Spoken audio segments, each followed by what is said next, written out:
तुम शौक से कॉलेज में पढ़ो, पार्क में फूलो, जा इसके गुब्बारों में उड़ो, चरखे पे झूलो, पूरे के सखन बंदा आज इसके रहे याद, अल्लाह को और अपनी हकीकत को ना भूलो, अल्लाह को और अपनी हकीकत को ना भूलो।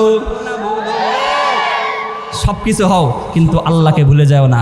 দুই পাতার বিজ্ঞানী পড়লে নাস্তিক হয়, পুরা বিজ্ঞান পড়লে আল্লাহর সামনে মস্তক অবনত হয়। সারা পৃথিবীর সব বিজ্ঞান একসাথে করলেও মহান আল্লাহর একটি ক্ষুদ্র সৃষ্টির ব্রেনের মধ্যে আল্লাহ যে বিজ্ঞান সেটিং করেছেন সেই বিজ্ঞানের সামনেও তোমাদের আধুনিক বিজ্ঞান যাইতে পারে না। ছোট্ট বাবুই পাখির তাল গাছের মাথায় যে বাসা বানায়, সেই বাসার দিকে তাকিয়ে দেখেন কি ঝড়, কি তুফান, কি শৈত্য প্রবাহ, এই বাসা কিচ্ছু হয় না। বাংলাদেশের সব প্রকৌশল বিশ্ববিদ্যালয়ের, সেটা জুয়েট বলেন, চুয়েট বলেন, কুয়েট বলেন, রুয়েট বলেন, সব বিশ্ববিদ্যালয়ের ইঞ্জিনিয়ার একসাথে হয়েও বছরের পর বছর গবেষণা করেও বাবুই পাখির মতো একটি বাসা বানাইতে পারবে না।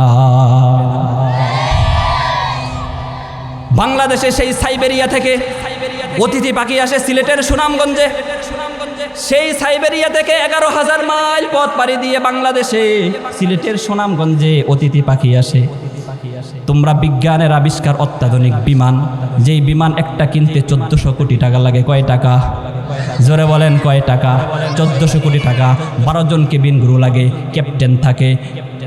এরপরে এইটা চালানোর জন্য তার মধ্যে জিপিআরএস আছে, রাডার আছে।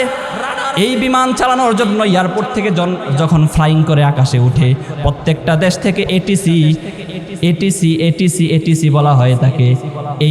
এই অত্যাধুনিক ব্যবস্থাটা তার সাথে তাকে গাইড করতে থাকে। এরপরেও যখন কুয়াশা পড়লে বিমান আর চড়তে পারে না, ঠিক কিনা? কিন্তু এই যে অতিথি পাখি 11,000 মাইল পথ পাড়ি দিয়ে সাইবেরিয়ার বরফ অঞ্চল থেকে আমার ভাটি বাংলার সেই সুনামগঞ্জে এসে মিঠা পানির মাছ খেয়ে মনটা ভরে প্রাণটা ভরে, আবার 11,000 মাইল পথ পাড়ি দিয়ে সেই সাইবেরিয়ার বরফ অঞ্চলে চলে যায়।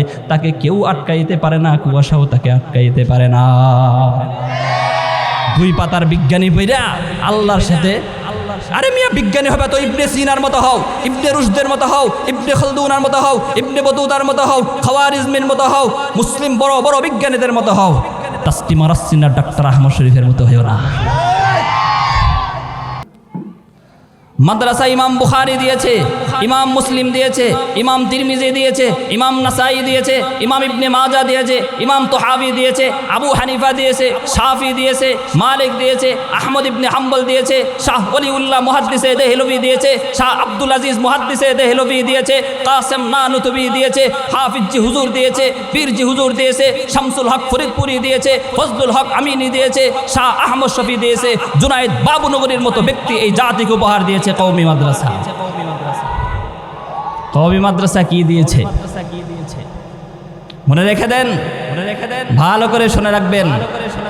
এই বিশ্বকে, এই পৃথিবীকে একটি ভাগ্যবান জাতি উপহার দিয়েছে এই মাদ্রাসা। সুবহানাল্লাহ। একটি শ্রেষ্ঠ জাতি উপহার দিয়েছে, একটি বুদ্ধিমান জাতি উপহার দিয়েছে। পৃথিবী সৃষ্টির 1000 বৎসর পূর্বে আমার আল্লাহ রব্বুল আলামিন আসমানের মধ্যে সূরা ইয়াসিন আর সূরা তাহা তিলাওয়াত করেছেন। সূরা ইয়াসিন সূরা তাহার তিলাওয়াত শুনে ফেরেশতারা বলল, কতই না ভাগ্যবান সেই জাতি যেই জাতির উপরে এই কালাম অবতীর্ণ হবে। কতই না ভাগ্যবান সেই জাতি যেই জাতির উপরে এই কালাম অবতীর্ণের পরে সেই কালাম জবানে উচ্চারণ করে তেলাওয়াত করবে। কতই না ভাগ্যবান সেই জাতি। পৃথিবী সৃষ্টির 1000 বৎসর পূর্বে আসমানের ফেরেশতারা আসমানে এই কোরআনের ধারক বাহকদের ভাগ্যবান হওয়ার কথা ঘোষণা দিয়েছে। ওই মাদ্রাসা কি দিয়েছে? একটি শ্রেষ্ঠ জাতি দিয়েছে, একটি বুদ্ধিমান জাতি দিয়েছে। সুবহানাল্লাহ। সারা পৃথিবীর সমস্ত মাখলুকের মধ্যে সবচাইতে সেরা হচ্ছে মানুষ, মানুষের মধ্যে সবচাইতে সেরা হচ্ছে মুসলমান, মুসলমানের মধ্যে সবচাইতে সেরা হচ্ছে কোরআনের ধারক বাহকগণ। অতএব কোরআনের ধারকরা হচ্ছে সেরাদের সেরা। সুবহানাল্লাহ। খিয়ারু খিয়ারিল খিয়ারি। সুবহানাল্লাহ।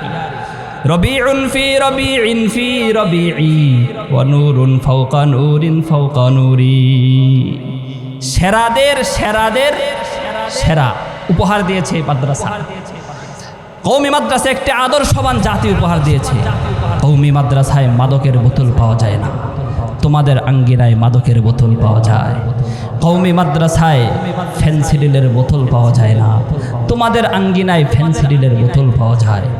কওমি মাদ্রাসায় ইয়াবার গন্ধ পাওয়া যায় না, তোমাদের আঙ্গিনায় ইয়াবার গন্ধ পাওয়া যায়। কওমি মাদ্রাসায় জুলুম নেই, অত্যাচার নাই। কওমি মাদ্রাসার কোনো ছাত্র অন্য ছাত্রকে পিটাইয়া হত্যা করে না। তোমরা তোমাদের শিক্ষা প্রতিষ্ঠানের মধ্যে গ্রুপ বেঁধে ছাত্রকে পিটাইয়া হত্যা করো। কওমি মাদ্রাসায় জুলুম নাই, ব্যভিচার নাই, জিনা নাই। তোমাদের শিক্ষা প্রতিষ্ঠানের মধ্যে জিনা, ব্যভিচার, এক ছাত্র 100 নারীকে ধর্ষণ করে, ধর্ষণের সেঞ্চুরি করে বিশ্ববিদ্যালয়ের ক্যাম্পাসের মধ্যে মিষ্টি বিতরণ করে। কওমি মাদ্রাসা কি দিয়েছে? কওমি মাদ্রাসা একটি আদর্শ জাতি উপহার দিয়েছে। ঘুরে প্রশ্ন করেন, আমি সোজা জবাব দিয়ে দেই। আজকে স্বাধীন বাংলাদেশে বসে আছেন, এই স্বাধীন বাংলার প্রত্যেকটি বালি কোণা যদি যাচাই করা হয়, এই স্বাধীন বাংলার প্রত্যেকটি বালি কোণার মধ্যে আলেমদের রক্ত লেগে আছে। আজকে স্বাধীন বাংলাদেশে বসে তৃপ্তির ঢেকুর তোলেন, বড় বড় কথা বলেন। এই দেশ কিভাবে স্বাধীন হয়েছে? গতকাল 16ই ডিসেম্বর বিজয় দিবস পালন করেছেন। 26শে মার্চ 1971 সালে স্বাধীনতার ঘোষণা হয়েছিল। 16ই ডিসেম্বর চূড়ান্ত বিজয় হয়েছিল। 9 মাস মুক্তিযুদ্ধ করেছেন, আর পাকিস্তান থেকে বাংলাদেশ স্বাধীন হয়েছে। আরে ভাই, তোমরা যুদ্ধ করেছ 9 মাস, ওলামায়ে কেরাম যুদ্ধ করেছেন 250 বৎসর। তোমরা যুদ্ধ করেছ 9 মাস, ওলামায়ে কেরাম যুদ্ধ করেছেন 200 থেকে 250 বৎসর। তোমরা ইতিহাস জানো 50 আর 52 বছরের। আমাদের থেকে তোমাদের ইতিহাস শিখবার বাকি আছে। ওলামায়ে কেরাম এই দেশকে স্বাধীন করার জন্য 250 বৎসর যুদ্ধ করেছেন, রক্ত ঝরিয়েছেন। শুনে রেখে দাও, শুনে রাখো। বাংলাদেশের স্বাধীনতা নির্ভর করে পাকিস্তানের স্বাধীনতার উপর, পাকিস্তানের স্বাধীনতা নির্ভর করে ভারতের স্বাধীনতার উপর। আর ভারত স্বাধীন হয়েছে ব্রিটিশ থেকে। 1971 সালে বাংলাদেশ পাকিস্তান থেকে স্বাধীন হয়েছে। যদি ব্রিটিশ থেকে ভারত স্বাধীন না হতো, তাহলে ভারত থেকে পাকিস্তানও স্বাধীন হতো না। আর ভারত থেকে পাকিস্তান স্বাধীন না হলে পাকিস্তান থেকে বাংলাদেশও স্বাধীন হতো না। বাংলাদেশের স্বাধীনতা নির্ভর করে পাকিস্তানের স্বাধীনতার উপর, পাকিস্তানের স্বাধীনতা নির্ভর করে ব্রিটিশ আর ইংরেজ থেকে ভারতবর্ষের স্বাধীনতার উপরে। ভারতবর্ষের স্বাধীনতা এত সহজে আসে নাই। শুনে রেখে দেন ইতিহাস। 800 বছর পর্যন্ত এই পৃথিবীতে আরেকটা রাষ্ট্র আছে, যেই রাষ্ট্রের নাম হচ্ছে স্পেন। স্পেন 800 বছর পর্যন্ত মুসলমান শাসন করেছে। মুসলমান শাসন করার পরে ইংরেজ আর ব্রিটিশরা স্পেনের শাসন ক্ষমতাকে দখল করে নিয়ে গিয়েছিল। ইংরেজ দখল করার পরে গোটা স্পেন থেকে ইসলামকে বিদায় করে দিয়েছে, কোরআনকে বিদায় করে দিয়েছে, আজানকে বিদায় করে দিয়েছে, নামাজকে বিদায় করে দিয়েছে। গোটা স্পেন একজন মুসলমান নাই, একটা কোরআনের কপি ছিল না।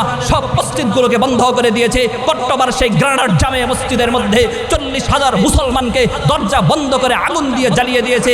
জাহাজের মধ্যে আটকিয়ে মুসলমানদেরকে জ্বালিয়ে শেষ করে দিয়েছে। গোটা স্পেনের মধ্যে একজন মানুষ ছিল না ইংরেজের বিরুদ্ধে কথা বলবার জন্য। কিন্তু মনে রেখে দেন, 800 বছর এই ভারতবর্ষ শাসন করার পরে ইংরেজ যখন এই দেশের শাসন ক্ষমতা ছিনিয়ে নিয়েছে, 200 বছর চেষ্টা করেছে। গোটা ভারতবর্ষ থেকে আলেম বিদায় করতে পারে নাই, নামাজ বিদায় করতে পারে নাই, আজান বিদায় করতে পারে নাই, কোরআন ধ্বংস করতে পারে নাই, ইসলামকে ধ্বংস করতে পারে নাই। এক দিনের জন্য তাদের সম্ভব হয় নাই। কেন সম্ভব হয়নি? এই মিয়া, কেন সম্ভব হয়নি? এই হুজুরদের কারণে পারে নাই, এই মোল্লাদের কারণে পারে নাই। কাদের কারণে পারে নাই? কথা বলেন। এই হুজুরদের কারণে। ইংরেজ যখন শাসন ক্ষমতা দখল করে নিল, 200 বছর পর্যন্ত এই ভারত উপমহাদেশ তারা শাসন করলো। ওই সময় তো লিডারের অভাব ছিল না, নেতার অভাব ছিল না, ওই সময় জেন্টেলম্যানের অভাব ছিল না। কিন্তু ইংরেজের বিরুদ্ধে একটা টু শব্দ করার মতো সাহস আর হিম্মত কোনো জেন্টেলম্যানের ছিল না। কে কথা বলেছে ইংরেজের বিরুদ্ধে? ইতিহাস পড়ে দেখেন, তারিখ শাহেদ হ্যায়, ইতিহাস সাক্ষ্য দেয়। শাহ আব্দুল আজিজ মুহাদ্দিসে দেহলভী রহমতুল্লাহ আলাইহি দিল্লির জামে মসজিদের মধ্যে জুমার দিন মিম্বরে দাঁড়িয়ে ঘোষণা দিলেন, এই ভারতবর্ষের মুসলমান শুনে রাখো, ইংরেজ আমাদের কাছ থেকে শাসন ক্ষমতা ছিনিয়ে নিয়েছে, অতএব ভারতবর্ষ দারুল হরব হয়ে গেছে, মুসলমানদের উপরে ইংরেজের বিরুদ্ধে যুদ্ধ করা ফরজ। শাহ আব্দুল আজিজ মুহাদ্দিসে দেহলভী এই ফতুয়াকে ইতিহাসের ভাষায় বিপ্লবী ফতুয়া হিসেবে নামকরণ করা হয়। কি ফতুয়া? জোরে বলেন কি ফতুয়া? আরো জোরে বলেন কি ফতুয়া? বিপ্লবী ফতুয়া। এই ফতুয়া দেওয়ার পরে ইংরেজের বিরুদ্ধে সশরীরে যুদ্ধে নেমে গেলেন ওলামায়ে কেরাম। বালাকোটের ময়দানে সৈয়দ আহমদ শহীদ বেরেলভী শাহাদাত বরণ করেছেন, শাহ ইসমাইল শহীদ শাহাদাত বরণ করেছেন, টিপু সুলতান শাহাদাত বরণ করেছেন, সিরাজউদ্দৌলা শাহাদাত বরণ করেছেন, শামিলির রণাঙ্গনে হাফেজ জামিল শহীদ শাহাদাত বরণ করেছেন। এরপরে শুরু হলো মুসলমানদের উপরে ইংরেজের উপরে চরম নির্যাতন। এমন নির্যাতন শুরু হলো, ঢাকার ভিক্টোরিয়া পার্ক থেকে নিয়ে দিল্লির পেশাওয়ার পর্যন্ত এমন একটা গাছ বাকি ছিল না যেই গাছের মধ্যে আলেমের লাশ ঝুলানো হয় নাই। এই মুসলমান 14,000 আলেমকে একদিনে ফাঁসির কাস্টে ঝুলিয়ে হত্যা করেছে। গরম তেলের কড়াইয়ের মধ্যে জ্বালানো হয়েছে, আগুনের মধ্যে পোড়ানো হয়েছে, পানির মধ্যে চুবানো হয়েছে। হাজারো আলেমকে এইভাবে শেষ করে দেওয়ার, ধ্বংস করে দেওয়ার চেষ্টা করা হয়েছে, কিন্তু এরপরেও পারে নাই। আল্লাহু আকবার, জোরে বলেন আল্লাহু আকবার। এই দেশ এমনি স্বাধীন হয় নাই, 9 মাস যুদ্ধ করে দেশ স্বাধীন করছো, তাই না? 250 বছর রক্ত ঝরিয়েছি এই দেশের জন্যে। কত বৎসর? জোরে বলেন কত বৎসর?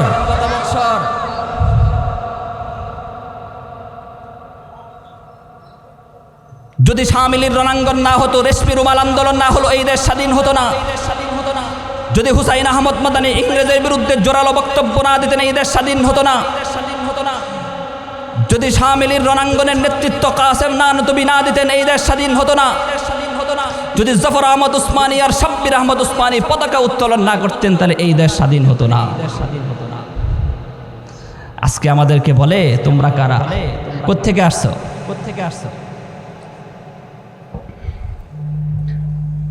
আমাদেরকে বলে তোমরা কারা, কোত্থেকে আসছো? কোত্থেকে আসছি? আমাদেরকে ভাগায় দেয়, তোমরা কারা? এই বাগান আমাদের। गुलशन के लिए जब खू की ज़रूरत पड़ी, सबसे पहले हमारी गर्दन कटी। अब कहते हैं अहले चमन हमसे, ये चमन हमारा है तुम्हारा नहीं। तारा बोले ये बागान ना कि तादेर, आमदर ना कि बागान ना। अरे भाई ये चमन हमारा है तुम्हारा नहीं। चीनो अरब हमारा, हिंदू से ता हमारे, मुस्लिम हो हम वतन है, सारा जहां हमारा, तौहीद की अमानत सीनों में हमारे, आशा नहीं मिटाना, नामो निशा हमारा, नामो निशा हमारा।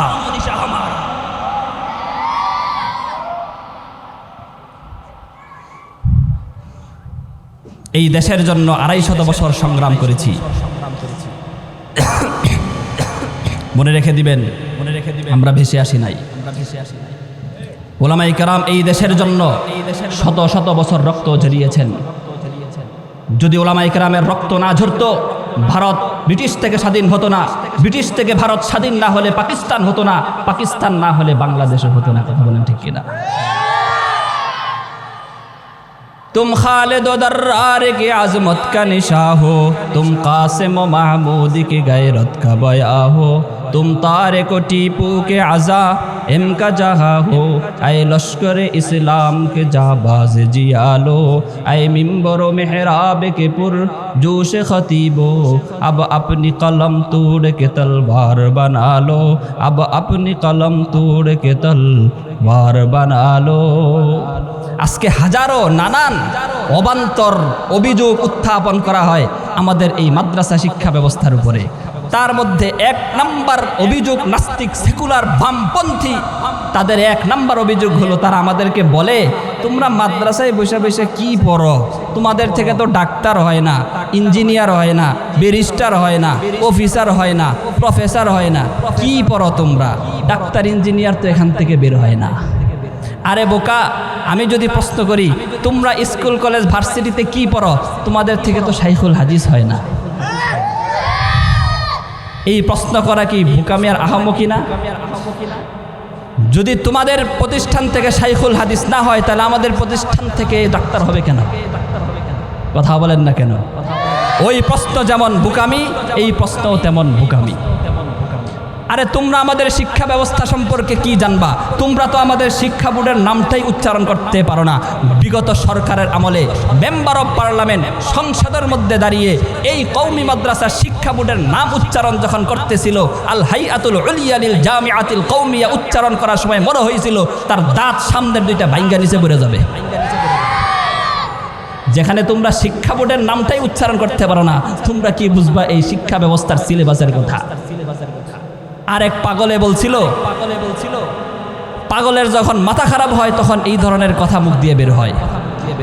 পাগল বলছিল যে তোমাদেরকে তোমাদের বাপ মা পিটাইয়া মাদ্রাসায় পাঠাইয়া 12-14 বছর পড়াইয়া কোরআন শিখায়, আর আমি ঘরের মধ্যে বইসা আলিফ বা তাসা পইরা কোরআন শিক্ষা বলাইছি। আমি যদি বলি তোমাদেরকে তোমাদের বাপ মা পিটাইয়া স্কুল কলেজ ভার্সিটিতে পাঠাইয়া 20-25 বছর পড়াইয়া MBBS ডাক্তার বানাইছে, আর আমি ঔষধের ফার্মেসির দোকানে বইসা নাপা, প্যারাসিটামল, সার্জেল, ফ্যাক্সোফেনাডিন এই সমস্ত ওষুধের নাম মুখস্থ কইরা ডাক্তার হয়ে গেছি, তাইলে আপনারা তাকে কি বলবেন? যে এই কথা বলবে তাকে বলবেন গয়কার গা ধয়কার ঘা গা ঘা, ঠিক না?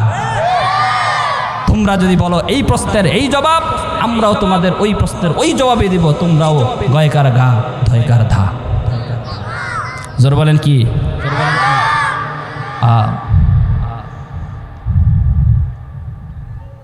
কওমি মাদ্রাসায় কি পড়ানো হয়?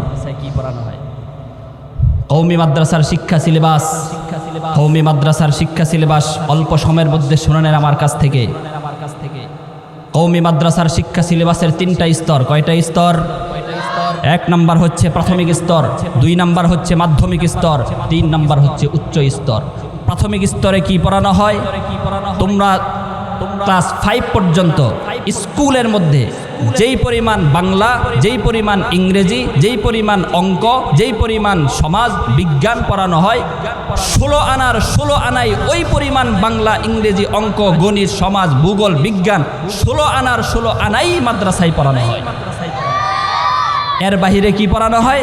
এর বাহিরে কোরআন সহি শুদ্ধভাবে শেখানো হয়, ইম্পর্টেন্ট দোয়া শেখানো হয়, নামাজের মাসালা শিক্ষা দেওয়া হয়, আল্লাহ শিক্ষা দেওয়া হয়। আল্লাহ এবং পরকালকে শিক্ষা দিয়ে এই অল্প সময়ের মধ্যে একজন বাচ্চাকে জান্নাতের পথের পথিক বানিয়ে ছেড়ে বাংলা, ইংরেজি, অঙ্ক পড়াইয়া, ধর্ম শিক্ষা বাদ দিয়া, ধর্ম শিক্ষা হিন্দু শিক্ষক দিয়া পড়াইয়া এই অল্প সময়ের মধ্যে একটা বাচ্চাকে তোমরা জাহান্নামের পথের পথিক বানিয়ে দাও। প্রাথমিক শিক্ষার পর এরপরে কি হয়? এরপরে আছে মাধ্যমিক স্তর, এরপরে আছে উচ্চ স্তর। এই মাধ্যমিক এবং উচ্চ স্তরের মধ্যে 5টা ভাষা শিক্ষা দেওয়া হয়। কয়টা ভাষা? বাংলা, আরবি, উর্দু, ফার্সি, ইংরেজি। কয়টা হলো? আমি মুফতি ইবাদুল্লাহ শিবলি জীবনে কোনোদিন আলিয়া মাদ্রাসায় পড়ি নাই। আমি মুফতি ইবাদুল্লাহ শিবলি কোনো কলেজ, ভার্সিটি, বিশ্ববিদ্যালয়ে পড়ি নাই, কিন্তু আমি বাংলা পারি, আমি আরবি পারি, আমি উর্দু পারি, আমি ফার্সি পারি, আমি ইংরেজি পারি। শুধু আমি নই, আমার মতো হাজারো হাজারো আলেম রয়েছে যারা 5 ভাষা সম্পর্কে অভিজ্ঞতা রাখেন। এরপরে বলবেন হুজুর ভাষা পারেন, এরপরে আপনারা কি পড়েন এই কয়েক বছর? আমরা তো মনে করি আপনারা মনে হয় কোরআনের 2টা সূরা মুখস্থ কইরা এরপরে বৈশা বৈশা ঘুমান। আরে বাবা, না না না, এই 2টা সূরা মুখস্থ করি না। এই কওমি মাদ্রাসার ইসলামী স্কলার বানানোর জন্য কমপক্ষে 15 থেকে 16টা শাস্ত্র পড়ানো হয়। বলেন আল্লাহু আকবার। কয়টা শাস্ত্র? 15 থেকে 16টা শাস্ত্র পড়ানো হয়। অ্যারাবিক ল্যাঙ্গুয়েজ পড়ানো হয়। আরবি সাহিত্যের উপরে পৃথিবীর সবচাইতে কঠিন ভাষা মান্দারিং চায়না। 2 নাম্বার সবচাইতে কঠিন ভাষা হচ্ছে আরবি। আরবি এত সোজা নয়। আরবি পড়ার জন্য আসমায়ে সিত্তায়ে মুকাব্বারা জানতে হয়। আরবি শিক্ষার জন্য মা উসবিরা আমিলুহু আলা শরীতাতিত তাফসীর জানতে হয়। আরবি এত সোজা ভাষা নয়। পৃথিবীর সবচাইতে কঠিন ভাষার মধ্যে 2 নাম্বার ভাষা হচ্ছে আরবি ভাষা। এই ভাষা শিক্ষার জন্য আরও অনেক শাস্ত্র পড়াইতে হয়। ইলমে সরফ পড়াইতে হয়। সরফের জন্য ইলমুস সরফ পড়াইতে হয়। ইলমে সিগা পড়াইতে হয়। ফুসুলে আকবরি পড়াইতে হয়। নাহু শিক্ষা দিতে হয়। নাহুর জন্য নাহু বেমির পড়াইতে হয়। হেদায়েতুন নাহু পড়াইতে হয়। কাফিয়া পড়াইতে হয়। শরহে জামি পড়াইতে হয়। তাসহিলুল কাফিয়া পড়াইতে হয়। হাশিয়া শরহে জামি পড়াইতে হয়। তারপরে এই আরবি ভাষা শিক্ষার জন্য বালাগাত পড়াইতে হয়। মাআনি বয়ান বদি শিক্ষা দেওয়ার জন্য তালখিসুল মিফতা পড়াইতে হয়। মুখতাসারুল মাআনি পড়াইতে হয়। মুতাওয়াল কিতাব পড়াইতে হয়। মাআনি বয়ান বদি শিক্ষা দেওয়ার জন্য এরপরে আরবি সাহিত্যের জন্য নফহাতুল ইয়ামান পড়ানো হয়। নফহাতুল আরব পড়ানো হয়। নফহাতুল আদব পড়ানো হয়। দিওয়ানে মুতানাব্বি পড়ানো হয়, দিওয়ানে হামাসা পড়া হয়, মাকামাতে হারিরি পড়ানো হয়, সাবায়ে মুআল্লাকাত পড়ানো হয়। এই সব কিতাব শুধুমাত্র আরবি ভাষা শিক্ষার জন্য পড়ানো হয়। এরপরে মান্তেক পড়ানো হয়, তর্কশাস্ত্র পড়াইতে হয়, তর্কশাস্ত্র শিক্ষা দেওয়ার জন্য বেরকাত পড়াইতে হয়, তাইসিরুল মান্তেক পড়াইতে হয়, তাহজিব শরহে তাহজিব পড়াইতে হয়, সুল্লামুল উলুম পড়াইতে হয়। এরপরে বীর কুতুবী পড়ানো হয়, মির্জাহেদ পড়ানো হয়। এরপরে ফালসাফা, হিকমত, দর্শন শাস্ত্র পড়ানোর জন্য বাইবুজি পড়াইতে হয়, শরহে চুকমিনি পড়াইতে হয়, শামসে বাজগা কিতাব পড়াইতে হয়। এরপরে তাফসির শিক্ষা দিতে হয়। এরপরে ফিকহ শিক্ষা দেওয়া হয়। ইসলামী আইন শাস্ত্র জীবনের শুরু থেকে নিয়ে শেষ পর্যন্ত প্রত্যেকটা ধাপে ধাপে একজন মুসলমান কিভাবে শুধুমাত্র ইবাদত বন্দিগি নয়, লেনদেন থেকে নিয়ে শুরু করে মৃত্যু পর্যন্ত সমস্ত ইসলামী আইনগুলো শিক্ষা দেওয়া হয়। সেই ফিকহ শাস্ত্রের জন্য মুনিয়াতুল মুসল্লি পড়াইতে হয়, নুরুল ইজাহ পড়াইতে হয়। এরপরে শরহে ফিকায়া পড়াইতে হয়, কানজুদ দাকায়েক পড়াইতে হয়, মুখতাসারুল কুদুরি পড়াইতে হয়, হেদায়া আউয়াল পড়াইতে হয়, হেদায়া সানি সালেস রাবে পড়াইতে হয়। এরপরে ফিকহার পরে উসুলে ফিকহ পড়াইতে হয়, নুরুল আনওয়ার পড়াইতে হয়, উসুলুশ শাসি পড়াইতে হয়, মুসাল্লামুস সুবুত পড়াইতে হয়। এরপরে ইসলামী মিরাসের নীতিমালা বন্টনের জন্য সিরাজি কিতাব পড়াইতে হয়।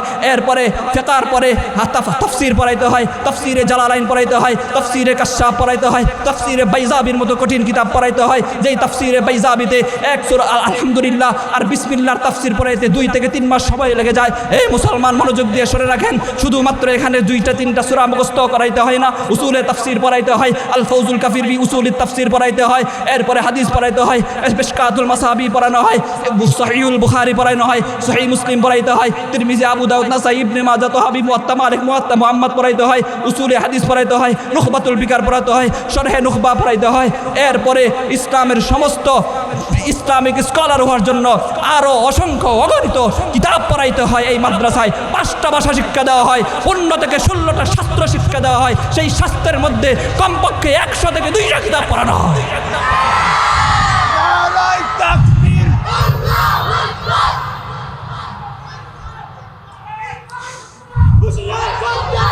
কওমি মাদ্রাসার শত্রুরা হুঁশিয়ার সাবধান, নারায়ে তাকবীর। আমাদেরকে কয়েকদিন আগে এক সাংবাদিক ভাই বলেছে, তোমরা ইসলামী অর্থনীতি পড়ো না। সেই সাংবাদিক ভাইয়ের নাম কি আপনারা জানেন? জানেন না, আমি নাম উচ্চারণ করব না। একজন প্রসিদ্ধ সাংবাদিক ভাই বলেছে, কওমি মাদ্রাসায় তো ইসলামী অর্থনীতি শিক্ষা দেওয়া হয় না।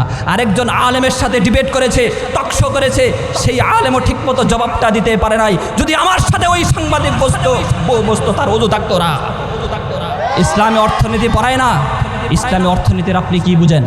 কওমি মাদ্রাসায় ইসলামী অর্থনীতি পড়ায় না। এই মিয়া, তোমরা যেই পুঁজিবাদী অর্থ ব্যবস্থা শিক্ষা করো, সুদভিত্তিক অর্থ ব্যবস্থা চর্চা করো, আমরা সেই পুঁজিবাদী অর্থ ব্যবস্থা বিশ্বাস করি না, সুদভিত্তিক অর্থ ব্যবস্থা বিশ্বাস করি না। কওমি মাদ্রাসায় অর্থনীতি পড়ানো হয়। সেই অর্থনীতির সর্বপ্রথম কিতাব, মাধ্যমিক স্তরে যেই কিতাব পড়াইতে হয়, সেই কিতাবের নাম হচ্ছে মুখতাসারুল কুদুরি। সেই কিতাবের নাম কি?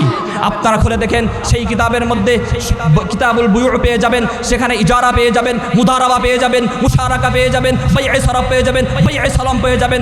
ইসলামী অর্থনীতির সমস্ত পাঠগুলো এখানে পেয়ে যাবেন। হেদায়া সালেস পেয়ে যাবেন। ফিকহ, ইসলামী অর্থনীতির উপরে ইসলামী অর্থনীতির আধুনিক রূপায়ণ পড়ানো হয়, ফিকহুল বুয়ু পড়ানো হয়, বুহুসুন ফি কাযায়া ফিকহিয়া মুআসারা পড়ানো হয়, আরও অসংখ্য অগণিত কিতাব ইসলামী অর্থনীতির জন্য পড়াইতে হয়। তোমাদের মতো সুদভিত্তিক অর্থ ব্যবস্থার চর্চা তো আমরা করি না। সুদভিত্তিক অর্থ ব্যবস্থার চর্চা করি না। এই দেশ যদি ইসলামী দেশ হয়, পুঁজিবাদী আর সুদভিত্তিক অর্থ ব্যবস্থার মাঝায় লাথি মেরে গোটা বাংলাদেশে ইসলামী অর্থ ব্যবস্থা দিয়ে গোটা ব্যাংকিং সিস্টেমকে ইসলামী অর্থনীতির আদলে এনে সোনা অর্থ ব্যবস্থাকে ইসলামী অর্থনীতির উপর চালানোর মতো থিওরি আমাদের হাতের মধ্যে রয়েছে। তোমরা আমাদেরকে কি শিক্ষা দিতে আসো? ওই মাওলানা বলেছিলেন, যখন সাংবাদিক প্রশ্ন করলো, মাওলানা বলে যে অর্থনীতি সম্পর্কে মাওলানা মামুনুল হক সাহেব জানে, আর একটা নাম উচ্চারণ করে নাই। এই বেটা শুধু মাওলানা মামুনুল হক কেন? ইসলামী অর্থনীতি এই দেশের হাজারো হাজারো আলেম ইসলামী অর্থনীতি জানে। আমার মতো হাজারো আলেম পুরা একটা ব্যাংকিং সিস্টেমকে চালানোর মতো যোগ্যতা রাখে। সেটা সুদভিত্তিক অর্থ ব্যবস্থা দিয়ে নয়, পুঁজিবাদী অর্থ ব্যবস্থা নয়, সম্পূর্ণ ইসলামী অর্থ ব্যবস্থার উপর একটা ব্যাংক পরিচালনা করার মতো যোগ্যতা তো আমারই আছে। কি পড়ানো হয় কওমি মাদ্রাসায়? এরপরে বলে ডাক্তার হয় না কেন, ইঞ্জিনিয়ার হয় না কেন? আরে বেটা, এত পড়ার পরে এরপরে আবার ডাক্তার হয় কিভাবে? একটা ছাত্রের তো 25 থেকে 27 বছর হয়ে যায়, এরপরে ডাক্তার হওয়ার কি সময় থাকে? কথা বলেন না কেন? এরপরে ইঞ্জিনিয়ার হওয়ার সময় থাকে?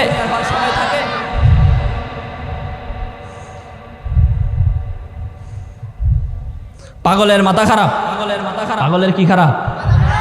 পাগলের কি খারাপ? দুই পাতার বিজ্ঞান পইরা আল্লাহর সাথে চ্যালেঞ্জ করে, নাউজুবিল্লাহ। বেটা বিজ্ঞানে হইবা, আমি এই কথা বলি নাই যে ডাক্তারের দরকার নাই। ডাক্তার হবে, স্কুলে পড়বে, কলেজে পড়বে, ভার্সিটিতে পড়বে, বিশ্ববিদ্যালয়ে পড়বে, কোনো আপত্তি নাই। কিন্তু নিজের মুসলমানিত্বকে বিসর্জন দিয়ে স্কুলে পড়া হারাম, কলেজে পড়া হারাম, ভার্সিটিতে পড়া হারাম, বিশ্ববিদ্যালয়ে পড়াও হারাম। তুমি ডাক্তার হও, ইঞ্জিনিয়ার হও, ব্যারিস্টার হও, কিন্তু সবার আগে মুসলমান হও।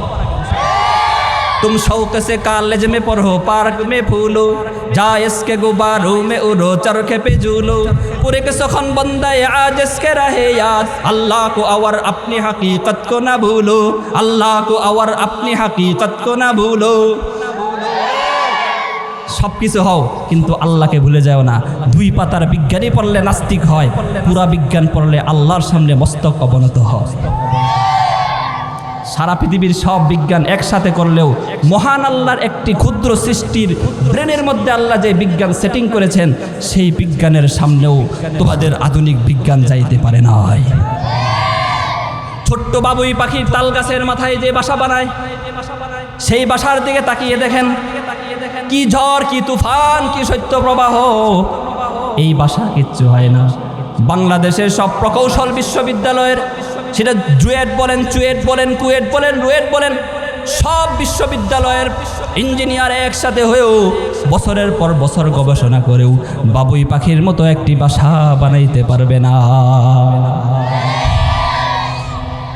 বাংলাদেশে সেই সাইবেরিয়া থেকে অতিথি পাখি আসে সিলেটের সুনামগঞ্জে, সেই সাইবেরিয়া থেকে 11,000 মাইল পথ পাড়ি দিয়ে বাংলাদেশে সিলেটের সুনামগঞ্জে অতিথি পাখি আসে। তোমরা বিজ্ঞানের আবিষ্কার অত্যাধুনিক বিমান, যেই বিমান একটা কিনতে 1400 কোটি টাকা লাগে। কয় টাকা? জোরে বলেন কয় টাকা? 1400 কোটি টাকা। 12 জন কেবিন ক্রু লাগে, ক্যাপ্টেন থাকে। এরপরে এইটা চালানোর জন্য তার মধ্যে জিপিআরএস আছে, রাডার আছে। এই বিমান চালানোর জন্য এয়ারপোর্ট থেকে যখন ফ্লাইং করে আকাশে উঠে, প্রত্যেকটা দেশ থেকে এটিসি বলা হয় তাকে। এই অত্যাধুনিক ব্যবস্থাটা তার সাথে তাকে গাইড করতে থাকে। এরপরও যখন কুয়াশা পড়লে বিমান আর চড়তে পারে না, ঠিক কিনা? কিন্তু এই যে অতিথি পাখি 11,000 মাইল পথ পাড়ি দিয়ে সাইবেরিয়ার বরফ অঞ্চল থেকে আমার ভাটি বাংলার সেই সুনামগঞ্জে এসে মিঠা পানির মাছ খেয়ে মনটা ভরে, প্রাণটা ভরে, আবার 11,000 মাইল পথ পাড়ি দিয়ে সেই সাইবেরিয়ার বরফ অঞ্চলে চলে যায়। তাকে কেউ আটকাইতে পারে না, কুয়াশাও তাকে আটকাইতে পারে না। দুই পাতার বিজ্ঞানী বইরা আল্লাহর সাথে, আরে মিয়া বিজ্ঞানী হবে তো ইবনে সিনার মতো হও, ইবনে রুশদের মতো হও, ইবনে খালদুনার মতো হও, ইবনে বতুতার মতো হও, খাওয়ারিজমির মতো হও, মুসলিম বড় বড় বিজ্ঞানীদের মতো হও। তাসলিমা রাসিনা, ডাক্তার আহমদ শরীফের মতো হইও না। এরপর আমাদেরকে বলে কি জানেন? তোমরা তো জাকাত ফেতরা খায়, আবার বড় বড় কথা কয়। কি কয়? জাকাত ফেতরা খায়, বড় বড় কথা বলে। আচ্ছা আপনারা বলেন তো, অল্প সময় আমি জবাবটা দিয়ে দেই, সময় হাতে বেশি নাই। এই বলেন তো দেখি, সরকারি কলেজ, ভার্সিটি, বিশ্ববিদ্যালয়, সরকারি স্কুলে কয় টাকা বেতন দিয়ে পড়ে? কথা কন, জানেন না আপনারা? সরকারি স্কুলে, সরকারি কলেজ, সরকারি ভার্সিটি, বিশ্ববিদ্যালয়ে যে বই ছাপানো হয়, শিক্ষকদের বেতন দেওয়া হয়, বড় বড় ভবন নির্মাণ করা হয়, হাজার হাজার লক্ষ লক্ষ কোটি টাকা খরচ করে এই সমস্ত বইগুলো ছাপানো হয়, ভবন নির্মাণ করা হয়, শিক্ষকদের 20,000 30,000 করে বেতন দেওয়া হয়। এই টাকা কোত্থেকে আসে? বলেন সরকার দেয়। বর্তমান সরকার ডক্টর ইউনূস, তার আগের সরকার শেখ হাসিনা, তার আগের সরকার খালেদা জিয়া, তার আগের সরকার হুসাইন মোহাম্মদ এরশাদ, তারা কি তাদের বাবার জায়গা বিক্রি করে টাকা দেয়? কোত্থেকে দেয়? বলবেন হুজুর সরকারি ফান্ড থেকে দেয়। সরকারি ফান্ড কোত্থেকে যায়? সরকারি ফান্ড আমার আপনার এই যে গরিব মানুষগুলো বলি আছে, মেহনতি মানুষ, এই যে বিকালবেলা যায় যদি বাজার করে, 300 টাকার বাজার করলে 15 টাকা ট্যাক্স কাইটা নিয়ে যায়। আপনার 15 টাকার ট্যাক্সের টাকা আপনার 15 টাকার ট্যাক্সের পয়সা দিয়ে এই দেশে বড় বড় MBBS ডাক্তার হয়। তাদের লক্ষ লক্ষ কোটি টাকার সমস্ত ভবন নির্মাণ করা হয় জনগণের টাকায়। তোমরা যদি বলো আমরা মানুষের টাকায়, তোমরা কার বাপের টাকা খাও? তোমরা কার বাপের টাকা খাও? কার বাবার টাকা খাও? এই দেশের সমস্ত স্কুল কলেজ ভার্সিটি বিশ্ববিদ্যালয়গুলো চলে জনগণের টাকায়, সুপ্রিম কোর্ট চলে জনগণের টাকায়, হাইকোর্ট চলে জনগণের টাকায়, বঙ্গভবন চলে জনগণের টাকায়, সংসদ ভবন চলে জনগণের টাকায়, সমস্ত এমপি মন্ত্রী মিনিস্টারদের গাড়ির চাক্কাগুলি জনগণের টাকায়, গাড়ির পেট্রোল ক্রয় করা হয় জনগণের টাকায়, পুলিশের বেতন হয় জনগণের টাকায়, আর্মি বিডিআর র্যাবদের বেতন হয় জনগণের টাকায়, সরকার চলে জনগণের টাকায়। কওমি মাদ্রাসা যদি জনগণের টাকায় চলে, তোমার চান্দি গরম হয় কেন? তোমার চান্দি গরম হয় কেন? সব তো জনগণের টাকায় চলে, আমরা চললে তোমার সমস্যা কি? বলে আপনারা কালেকশন করেন, কালেকশন করি। এই জাতির দরিদ্র এই কওমি মাদ্রাসা যেই পরিমাণ দরিদ্র ছাত্র এবং দরিদ্র ছেলের অভিভাবকত্ব গ্রহণ করে, পৃথিবীর অন্য কোনো প্রতিষ্ঠান এত দরিদ্র ছাত্রের অভিভাবকত্ব গ্রহণ করে না। আপনাদের সন্তান, এই জাতির দরিদ্র সন্তানদের জন্য আপনাদের কাছ থেকে টাকা নিয়ে আপনাদের টাকায় আপনাদের সন্তানকে পড়াই, সমস্যা কোথায়? তোমরা রাত্রেবেলা ট্রাক আটকাইয়া কি করো? রাস্তার মধ্যে ট্রাক আটকাইয়া কি করো? চান্দাবাজি কে করে? একজন রিক্সাওয়ালা থেকে চান্দাবাজি কে করে এই দেশের মানুষ জানে। একজন ড্রাইভার থেকে চান্দাবাজি কে করে এই দেশের মানুষ জানে। একজন দোকানদার থেকে চান্দাবাজি কে করে এই দেশের মানুষ জানে। একটা নতুন ভবন নির্মাণ করলে সেখানে চান্দাবাজি কে করে এই দেশের মানুষ জানে। চান্দাবাজি কে করে এই দেশের মানুষ ভালো করে জানে। তোরা চান্দাবাজি করো নষ্টামি করার জন্য। আমরা ইসলামের খেদমতের জন্য মানুষের কাছ থেকে টাকা নিয়ে আপনাদের সন্তানদের জন্য টাকা নিয়ে আপনাদের সন্তানদের পিছনে খরচ করি। এরপরে বলে আরেক আল্লাহর বান্দা বলে কি যে কওমি মাদ্রাসায় আমাদের দলীয় কমিটি গঠন করতে হবে। কেন? দেখতে হবে কওমি মাদ্রাসার টাকা কোত্থেকে আসে কোথায় যায়, কোত্থেকে আসে কোথায় যায়। ঠিক আছে, আসেন, ওয়েলকাম ওয়েলকাম ওয়েলকাম, আসেন, ভালো, আসেন, দেখা যান কোত্থেকে আসে কোথায় যায়। তবে শর্ত আছে, আপনাদের প্রতিষ্ঠানে এই দেশের নাগরিক হিসাবে আমরাও জানতে চাই আপনাদের প্রতিষ্ঠানে কোত্থেকে টাকা আসে, কোথায় খরচ হয়। সেই জন্য আমরাও কমিটি গঠন করতে চাই। আমরা দেখতে চাই আপনাদের এই দেশের টাকা সিঙ্গাপুরে কিভাবে যায়, বাংলাদেশের টাকা বিদেশে কিভাবে পাচার হয় দেখতে চাই। বাংলাদেশের টাকা বিদেশে কিভাবে বেগম পাড়া বানায় আমরা দেখতে চাই। আমরা দেখতে চাই আপনাদের টাকা কোত্থেকে আসে কোথায় যায়। আসেন, আমাদেরটা দেখে যান। আসেন, welcome, we warmly welcome you to join our madrasa. আসেন and be part of this noble journey. আসেন, ওয়েলকাম, এসে দেখে যান, দেখে যান। আমরাও দেখতে চাই। 2 নাম্বার কথা হলো আসেন, কিন্তু আসবেন কখন? আসার সময় অবশ্যই ওযু করে আসবেন। মাদ্রাসার পবিত্র আঙ্গিনায় ঢুকতে ওযু করে ঢুকবেন। সারা রাত স্টার জলসা দেখে, ল্যাংটানা ছবি দেখে, নারী নিয়ে ক্লাবের মধ্যে পড়ে থেকে মদ আর গাঞ্জা খেয়ে এরপরে মাদ্রাসার রিপোর্ট করতে আসবেন না। এটা পবিত্র অঙ্গন। আসবেন কখন? আসবেন তাহাজ্জুদের সময়। কখন আসবেন? তাহাজ্জুদের সময় এসে দেখবেন এই মাদ্রাসার ছোট ছোট বাচ্চাগুলো চোখের পানি ফেলে দিয়ে আল্লাহর কোরআন সামনে নিয়ে কান্না করতেছে এই জাতির জন্য। তারা সিজদার মধ্যে মাথা দিয়ে আল্লাহর দরবারে কান্না করতেছে। ছোট ছোট মাসুম বাচ্চাগুলো আল্লাহর কোরআন সামনে নিয়ে তেলাওয়াত করতেছে। আপনারা দেখতে পাবেন আপনাদের মতো রাতভর স্টার জলসা দেখে আর ল্যাংটা ছবি দেখে এখানে তারা থাকে না। কথা কয় না কেন? আসেন, দেখা যান। রাতের আধারে যারা সেজদাতে রয়, আল্লাহু আকবার।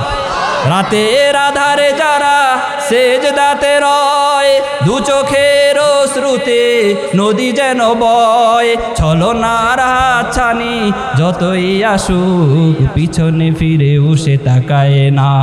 আল্লাহর প্রেম ছাড়া এই দুনিয়ায় কারো কাছে কোনো কিছু চায় না। যাদের হৃদয়ে আছে আল্লাহর ভয় তারা কবু পথ ভুলে যায় না।